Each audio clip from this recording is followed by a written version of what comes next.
నమస్కారం. ప్రేక్షకులకు దుర్గాష్టమి పర్వదిన శుభాకాంక్షలు. దుర్గా నామస్మరణతో ఆసేతు హిమాచలం ప్రతిధ్వనిస్తుంది. శక్తి ఆరాధనలతో భరతావని పులకిస్తుంది. జగదీశ్వరి వైభవం సర్వే సర్వత్రా ప్రకటితమవుతుంది. ఈశ్వర సంకల్ప శక్తిని ఆరాధించడమే దేవీ ఆరాధనలో ముఖ్య విధి అని ఆర్షధర్మం ప్రకటించింది. ఆ సంవిధానంలో నేటి దుర్గాష్టమి రోజున నవరాత్రి సంరంభంలో శ్రీమాత దుర్గాదేవిగా దర్శనమిస్తుంది. అన్ని శక్తి మంత్రాలు దుర్గా అనే నామంలో ఆశ్రయించి ఉంటాయి. అలాంటి దుర్గాదేవి అవతార మూర్తిమత్వాన్ని నవదుర్గా రూపంలో మహాగౌరి అలంకార విశేషాల్ని శ్రీ కనకదుర్గా గోల్డ్ లోన్ సమర్పించు దేవీ దర్శనం ప్రత్యేక కార్యక్రమంలో తెలుసుకుందాం.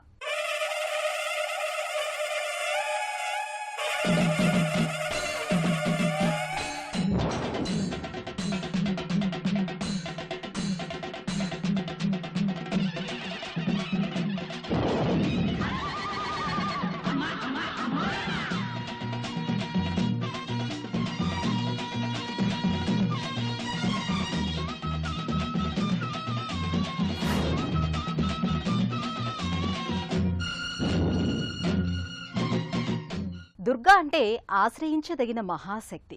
వేదాలు దుర్గాదేవిని తారణీ శక్తిగా అభివర్ణించాయి. అందుకే దుర్గను భవతరణి అంటారు. జీవన వ్యవహారాలలో ఎదురయ్యే అన్ని ఇక్కట్లను దుర్గాదేవి తొలగిస్తుందని నమ్మకం. దుర్గతుల్ని దుర్గం చేసి సకల సౌభాగ్యాల్ని అందించే మహాశక్తి రూపిణి శ్రీదుర్గా. దుర్గతిం గమయతి దూరయతి దుర్గా అని వేదవాక్కు. దుర్గతులన్నీ దుర్గా ఆరాధనతో దూరమవుతాయి. దుర్గమంటే కోట, దుర్గమంటే దుర్భేద్యమైనది. ఏ విధమైన బాధాస్పర్శ లేకుండా మనల్ని రక్షించే ఆశ్రయశక్తి దుర్గా. ఆమెను ఆశ్రయించిన వారిని అన్ని విధాలా ఆదుకునే ఆశ్రిత కల్పవల్లి దుర్గా. ఈశ్వరుడి దివ్యశక్తి స్వరూపమే దుర్గా. దుర్గముడు అనే రాక్షస సంహారం చేయటం వల్ల మహాశక్తి దుర్గగా సాకారమయ్యింది.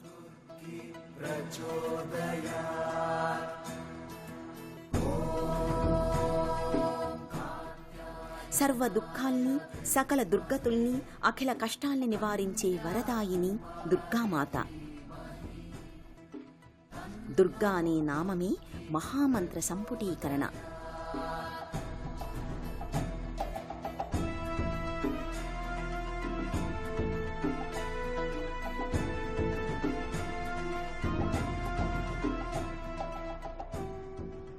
అన్ని అవరోధాల్ని అధిగమింపచేసి సాధకుల్ని ఆధ్యాత్మిక మార్గంలోకి నడిపించే పరదేవత దుర్గమ్మ.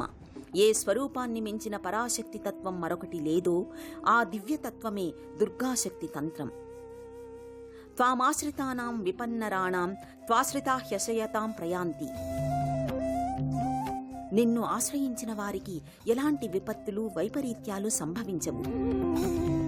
నిన్ను శరణువేడి తరించడమే ఈ జీవన గమ్యం అని భక్తులను ఉద్దేశిస్తూ మార్కండేయ పురాణం దుర్గాదేవిని కీర్తించింది.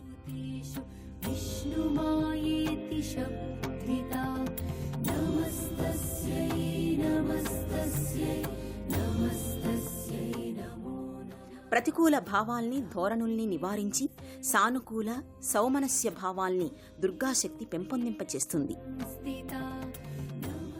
అర్ధశక్తి, శబ్దశక్తి, ఆధ్యాత్మిక శక్తి, చైతన్య శక్తి, అభీష్ట సిద్ధి కలగలిసిన శాక్తేయ రూపం దుర్గా.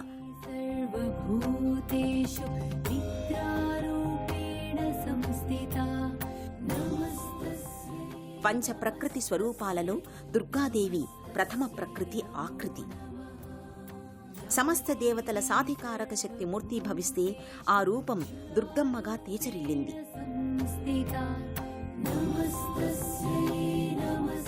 శరన్నవరాత్రులలో దుర్గాష్టమి రోజున విజయదుర్గగా, కనకదుర్గగా, శ్రీదుర్గగా, శివదుర్గగా, భవానిగా దుర్గామాత ఈరోజు దర్శనమిస్తోంది.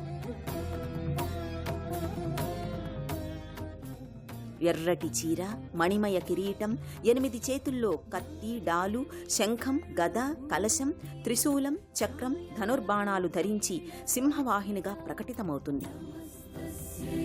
నమస్తస్యై నమస్తస్యై దుర్గమ్మ నేటి స్వరూపం శత్రు సంహారక అవతార విశేషం. దుర్గాష్టమి నాడు శివ విష్ణు శక్తులన్నీ దుర్గాదేవికి పరిపూర్ణంగా ఆపాదితమవుతాయి. సకల దేవతల ఆయుధ సంపత్తితో దుష్ట సంహారానికి దుర్గాదేవి సంసిద్ధమవుతుంది. మహిషాసుర సంహార నిమిత్తం సర్వదేవతల నుంచి బహిర్గతమైన శక్తులు యశస్సు శక్తిని ఆవహించాయి.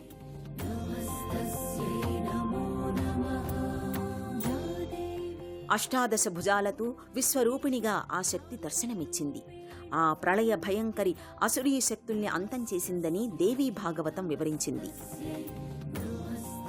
అనంత రాక్షస సమూహాన్ని నిర్మూలించిన ఆ చండీదేవి దుర్గాష్టమి నాడు ప్రహ్లాదపూరిత ప్రసన్నమూర్తిగా భక్తుల పాలిట శుభంకరిగా సాకారమయ్యింది. దేవీ నవరాత్రులలో 9 అవతారాలలో 8వ అవతారం ఆశ్వేజమాస శుక్లపక్ష అష్టమి ఆదివారం అవడం. ఈరోజు 8వ అవతారం శ్రీ దుర్గాదేవి అవతారం. మనకి దేవీ నవరాత్రులలో ప్రతిరోజు అమ్మవారిని పూజించడం చాలా విశేషం. అయితే ఏ వ్యక్తికైనా ఈ అలంకరణలో ఏమైనా ఇబ్బందుల వల్ల ప్రతిరోజు పూజించలేనటువంటి స్థితి కలిగినప్పుడు అటువంటి వారికి ఈ 7, 8, 9 రోజుల్లో అమ్మవారిని కనుక పూజించినట్లయితే అమ్మవారి యొక్క అనుగ్రహం ఖచ్చితంగా లభిస్తుందని శాస్త్రాలు తెలియజేస్తున్నాయి. అందులోనూ విశేషించి ఈరోజు 8వ రోజు అవతారం దుర్గాదేవి అవతారం. దుర్గతులను తొలగించేటువంటి అవతారం దుర్గాదేవి అవతారం. పూర్వం దుర్గుడు అనేటువంటి రాక్షసుడు ప్రజల్ని హింసించడం, వేదాలను అపహరించడం, దేవతల్ని సైతం హింసించడం వంటివి చేయడం వల్ల ఆ యొక్క దుర్గుడు అనేటువంటి రాక్షస సంహారం చేయడం వల్ల అమ్మవారికి దుర్గాదేవిగా పేరు వచ్చింది. దుర్గాదేవి అంటే మనలో ఉన్నటువంటి చెడు గుణాలను నశింపజేసేది, అలాగే మనకు ఉన్నటువంటి దారిద్ర్యాన్ని తొలగించేటువంటిది అమ్మవారు. ఈరోజు దుర్గాదేవిని పూజించినటువంటి వారికి విశేషమైనటువంటి పుణ్యం లభిస్తుంది. దుర్గాదేవిని ఈరోజు ఎర్రటి వస్త్రాలతో పూజించడం, ఈరోజు అమ్మవారికి పులిహోర, గారులు, బూరులు వంటివి నైవేద్యంగా సమర్పించడం చాలా విశేషం. ఈరోజు ఎవరైతే అమ్మవారిని విశేషంగా పూజిస్తారో అమ్మవారి యొక్క అనుగ్రహం చేత అభీష్ట సిద్ధి కలుగుతుందని శాస్త్రాలు తెలియజేశాయి. పూర్ణమైన ప్రకృతి రూపాల 5 దుర్గాదేవి సృష్టిని నడిపించే శక్తి. దుర్గా, లక్ష్మి, సరస్వతి, గాయత్రి, రాధ అనేవి పంచప్రకృతి రూపాలు. దుర్గాదేవి సర్వ చైతన్య సంధాత్రిగా 3 రూపాలుగా వ్యక్తమైంది. ప్రకృతేశ్వరి, మోహినీదేవి, లలితాదేవి రూపాల్ని ఆకర్షణీయ శక్తి రూపాలుగా ప్రస్తావిస్తారు. దుర్గాదేవి అంటే సర్వప్రకాశ స్ఫూర్తి. సృష్టిలో తేజస్సు దుర్గమ్మను ఆశ్రయించి ఉంటుంది. అలాంటి మహాదుర్గ నేటి దుర్గాష్టమి నాడు పరిపూర్ణ కళలతో తేజరిల్లుతుంది. దుఃఖేన గతం శక్యతే ఇది దుర్గా అన్నారు.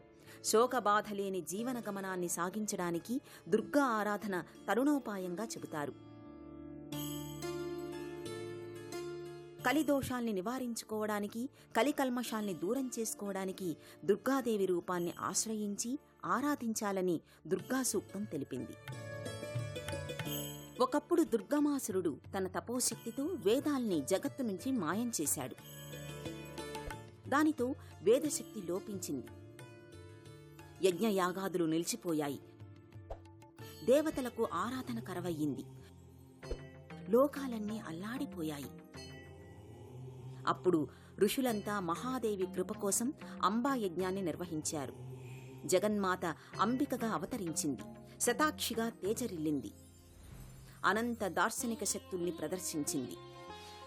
అద్భుత శక్తి సామర్థ్యాలతో దుర్గమాసురుణ్ణి వధించింది. వేదాల్ని పునరుద్ధరించింది. లోకంలో విజ్ఞాన కాంతుల్ని ప్రసరింపచేసి వేద దుర్గగా, జయదుర్గగా మూర్తీభవించింది. ఎన్నో వేదమంత్రాలు జగదంబను దుర్గానామంతో కీర్తించాయి. దేవి ఉపనిషత్తు, దేవి అథర్వ శీర్షం అనే వేద భాగాలు దుర్గాదేవి మహిమా వైభవాల్ని కీర్తించాయి. ముగ్గురమ్మల మూలపుటమ్మ చాలా పెద్దమ్మ దుర్గమాయమ్మ అంటూ తెలుగువారు తమ ఇంటి ఇలవేలుపుగా భక్తులు ఆరాధించుకుంటారు. దసరా పండుగ అంటే 3 పండుగల సమాహారం. మంత్ర సాధన రీత్యా ఓం శ్రీ దుర్గాదేవ్యై నమః అనే మంత్రాన్ని స్మరించుకోవాలి. దుర్గా అష్టోత్తరాన్ని పఠించాలి. పుష్పార్చనలో భాగంగా చామంతి, పొగడ, మందార, బిల్వదళాలు, కనకాంబరాలు, సంపెంగలతో దుర్గమ్మను పూజించాలి. దుర్గా సహస్రనామావళితో ఈరోజు కుంకుమ పూజల్ని నిర్వహించడం శుభప్రదం. భక్తి నివేదనలో భాగంగా పులిహోర, పొంగలి, పులగం, అల్లం గారెలు, సొంఠి అన్నం అమ్మవారికి నివేదన చేయాలి. అమ్మవారి శుభదీవెనలు అందుకోవడానికి వివిధ ప్రక్రియల్ని ఈరోజు చేపట్టాలి. వాహనాల్ని పసుపు కుంకుమలతో అలంకరించి వాహనం ముందు భాగంలో 3 నిమ్మకాయలతో మాలిక కట్టాలి. దీనివల్ల వాహన ప్రమాదాల్ని నివారించవచ్చు. రుణ సమస్యలు తొలగించుకోవడానికి దుర్గాదేవిని ఎరుపు రంగు పుష్పాలతో పూజించాలి. రాహుకాలంలో ఈరోజు నిమ్మకాయ దొప్పలలో ఆవు నెయ్యితో రాహుకాల దీపాల్ని రాహుకాల సమయంలో వెలిగించాలి. ఈ రోజున దుర్గాష్టమి మహాపర్వదినం. దేవీ నవరాత్రుల్లో త్రిరాత్రమని ఉంటుంది మనకి. సప్తమి, అష్టమి, నవమి. ఈ త్రిరాత్రంలో అమ్మవారిని మహాకాళిగా, మహాలక్ష్మి, మహాసరస్వతిగా అమ్మవారిని పూజిస్తారు. అటువంటి దుర్గమాసురుణ్ణి వంటి రాక్షసుని సంహరించిన దుర్గా అమ్మవారు దుర్గాదేవిగా ఇక్కడ వెలిసిందని చెప్పి మనకి దుర్గా అష్టమి రోజున దుర్గాదేవిగా మనం చెప్పుకుంటాం. అటువంటి దుర్గాదేవిని ఈ రోజున మనం దర్శించుకొని ఆ అమ్మవారి యొక్క శుభ ఆశీస్సులు పొందుతాం. మనకు ఉండేటువంటి ఎటువంటి అవయోగాలు, శత్రు రుణ రోగాలన్నీ పోయి సుభిక్షంగా ఉంటామని చెప్పి అమ్మవారి యొక్క శుభ ఆశీస్సులతోటి ఈ దుర్గాష్టమి దేవి యొక్క శుభ ఆశీస్సులు అందజేస్తున్నాం. జయ దుర్గా భవాని. దుర్గా మహాశక్తి కనకదుర్గగా, విజయదుర్గగా కొలువైన దివ్య సన్నిధి ఇంద్రకీలాద్రి. పవిత్ర కృష్ణానదీ తీరాన కొలువై ఉన్న ఈ సుప్రసిద్ధ శక్తి క్షేత్రము మహామహిమాన్వితమైనది. ఇంద్రకీలాద్రిపై భక్తుల పాలిట కొంగు బంగారమై వర్ధిల్లుతోంది అమ్మలగన్నయమ్మ కనకదుర్గమ్మ. అష్టభుజాదేవిగా, మహాసౌందర్యలహరిగా, స్నిగ్ధ దరహాసమూర్తిగా, చిన్మయ చిదానంద రూపిణిగా దుర్గమ్మ దర్శనమిస్తోంది. పూర్వం కీలుడనే యక్షుడు పావన కృష్ణానదీ తీరంలో పరాశక్తి అనుగ్రహం కోసం కఠోర తపస్సు చేశాడు. యక్షుడి తపస్సుకి ప్రసన్నమైన లోకమాత దుర్గాదేవిగా సాకారమయ్యింది. ఏం వరం కావాలో కోరుకో అన్నది. అమ్మా, నువ్వు నా హృదయ పీఠంపై సదా సుస్థిర నివాసం ఏర్పాటు చేసుకోవాలి అని కీలుడు వరం కోరాడు. అమ్మ తథాస్తు అంది. నేను వచ్చేదాకా కృష్ణాతీరంలో పర్వత రూపంలో ఉండమని అమ్మ ఆదేశించింది. ఆ దేవి వరప్రభావం వల్ల కీలుడు పర్వత రూపాన్ని పొందాడు. కృతయుగంలో దుర్గాదేవి లోకకంటకుడైన మహిషాసురుణ్ణి వధించింది. యక్షుడికి గతంలో ఇచ్చిన వరం ప్రకారం అదే రూపంలో అష్టభుజాలతో వచ్చి కీలపర్వతంపై అర్చామూర్తిగా వెలసింది. కోటి సూర్యకాంతితో కాంచన వర్ణంతో ప్రకాశిస్తోన్న ఆ తల్లిని కనకదుర్గగా ఇంద్రాది దేవతలు కీర్తించారు. ఇంద్రుడు దుర్గమ్మకు తొలిపూజ చేసినందువల్ల కీలపర్వతంపై జగదంబ ఆవిష్కారమైనందువల్ల ఈ పర్వతానికి ఇంద్రకీలాద్రి అనే పేరు స్థిరపడింది. సకల దివ్యశక్తుల సమన్వయ స్వరూపమే ఇంద్రకీలాద్రిపై నెలకొన్న కనకదుర్గమ్మ. జగద్గురువు ఆదిశంకరులు అమ్మవారి సమక్షంలో శ్రీచక్రయంత్ర ప్రతిష్టాపన చేశారు. అందువల్ల కనకదుర్గమ్మ పరమ శాంతరూపిణిగా, నిర్మల సుప్రసన్నమూర్తిగా భక్తులకు దర్శన భాగ్యాన్ని అనుగ్రహిస్తోంది. దుర్గాష్టమి సందర్భంగా జగద్ధాత్రి ఈ రోజు పార్వతీదేవి దివ్యమంగళ స్వరూపమైన మంగళగౌరిగా దర్శనమిస్తుంది. మహాగౌరి శివమంగళ రూపిణి. శుభనందనాదేవి. పార్వతికి అత్యంత ప్రియమైన నామం గౌరి. శివుడికి ప్రమోదాన్ని, ఆనందాన్ని కలిగించిన దివ్యరూపం గౌరీదేవి. రాత్రి తర్వాత పగలు వస్తుంది. చీకటి తర్వాత వెలుగు పువ్వులు పరిమళిస్తాయి. దుఃఖం తర్వాత ఆనందం వెల్లివిరుస్తుంది. కష్టం తర్వాత సుఖం వచ్చి చేరుతుంది. పరిస్థితులు ఎప్పుడూ ఒకేలా ఉండవని, కాలం పరిస్థితుల్లో అనేక మార్పుల్ని తీసుకువస్తుందని మంగళగౌరి రూపమే చెబుతుంది. మహాగౌరి మహాలావణ్య సేవిత. రూప వైవిధ్యం, అవతారమూర్తిమత్వం, మహిమా వైభవాలతో గౌరీదేవి తన ప్రత్యేకతను చాటుకుంది. వివాహాది శుభకార్యాలు అనుకూలించాలంటే గౌరీదేవిని భక్తిపూర్వకంగా ఆశ్రయించాలి. కళ్యాణకారక దేవతగా, శుభమస్తు దేవతగా మహాగౌరిని వ్యవహరిస్తారు. దుర్గా త్రాయతి భక్తాం యా సదా దుర్గతి నాశని, దుర్గజ్ఞేయా సర్వదేవానాం తాం దుర్గాం పూజయామ్యహం. ఎల్లప్పుడూ కష్టాల్ని నివారించి భక్తుల్ని సదా రక్షించే దేవత దుర్గా. అలాంటి దుర్గనైన నేను బాలికగా మీకు దర్శనమిస్తున్నాను అని కౌమారీ పూజలో దుర్గ ప్రకటిస్తుంది. నవరాత్రులలో మొదటి 7 రోజుల్లో కుమారీ పూజల్ని చేయలేని వారు దుర్గాష్టమి, మహానవమి, విజయదశమి పర్వదినాలలో కుమారీ పూజల్ని నిర్వహించవచ్చు. ఇంట్లో, ఆలయాలలో దుర్గాదేవి చిత్రపటాల్ని నెలకొల్పి పూజించి అక్కడ కుమారీ పూజ లేదా బాలపూజ జరపవచ్చు. శరన్నవరాత్రులలో దుర్గాష్టమి నాడు చేసే కుమారీ పూజ ఎంతో ప్రత్యేకమైనది. ఈరోజు కుమారీ పూజ చేసే బాలికల్ని దుర్గాంబలుగా వ్యవహరిస్తారు. అమంగళాలకు తావు లేకుండా శుభమంగళాలు చేకూరడానికి దుర్గమ్మను భక్తులు కణికా రూపంలో శరణు వేడతారు. షోడశోపచారాలతో పూజిస్తారు. నవదుర్గా రూపమైన మహాగౌరీదేవిని మంత్రసాధన రీత్యా ఈరోజు శ్రీ మహాగౌరీ ప్రణమామ్యహం అనే మంత్రాన్ని 108 సార్లు పఠించడం ద్వారా దేవి అనుగ్రహం లభిస్తుంది. పుష్పార్చనలో భాగంగా మహాగౌరిని చేమంతులు, సువర్ణ గన్నేరు, పారిజాతాలు, సంపెంగలతో పూజించాలి. గౌరీ భక్తి నివేదనలో భాగంగా పులిహోర, క్షీరాన్నం నివేదన చేయాలి. దాన వితరణలో భాగంగా ఈరోజు పసుపు రంగు వస్త్రాల్ని, పసుపు కొమ్ముల్ని దానం చెయ్యాలి. అమ్మవారి అనుగ్రహం కోసం ఎర్ర గాజులు, ఎర్ర వస్త్రాలు, పుష్పమాలికల్ని వితరణ చెయ్యాలి. శుభదీవల్ని పొందడానికి దుర్గాదేవికి ప్రియమైన పులిహోరను వీలైనంతగా భక్తులకు పంచాలి. పానకాన్ని భక్తులకు అందించాలి. శక్తి సన్నిధానాలన్నీ ఈరోజు దుర్గాష్టమి సందర్భంగా సర్వాంగ సుందరంగా అలంకృతమయ్యాయి. విజయవాడలో ఇంద్రకీలాద్రిపై నెలకొన్న కనకదుర్గమ్మ తల్లి మహాదుర్గగా దర్శనమిస్తోంది.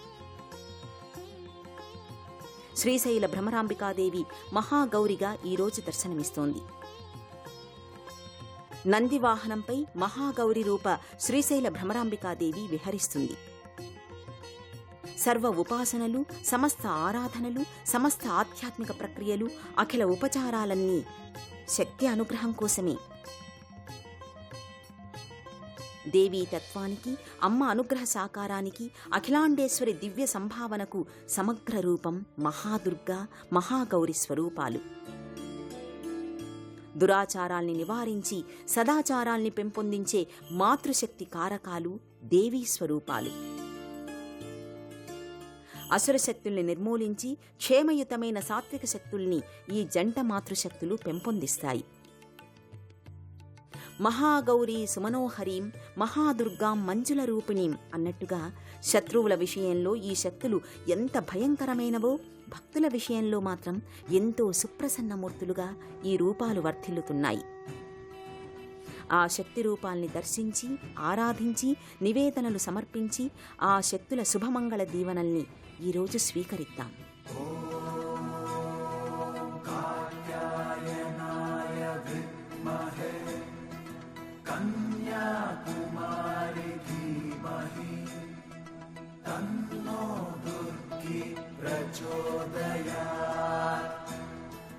కారుణ్య, ప్రేమ, దయ, సౌమనస్యం, సౌజన్యం, సత్యం, శాంతి, నిర్మలత వంటి సానుకూల భావాలకు సమిష్టి రూపమే దుర్గా, గౌరీ రూపాలు.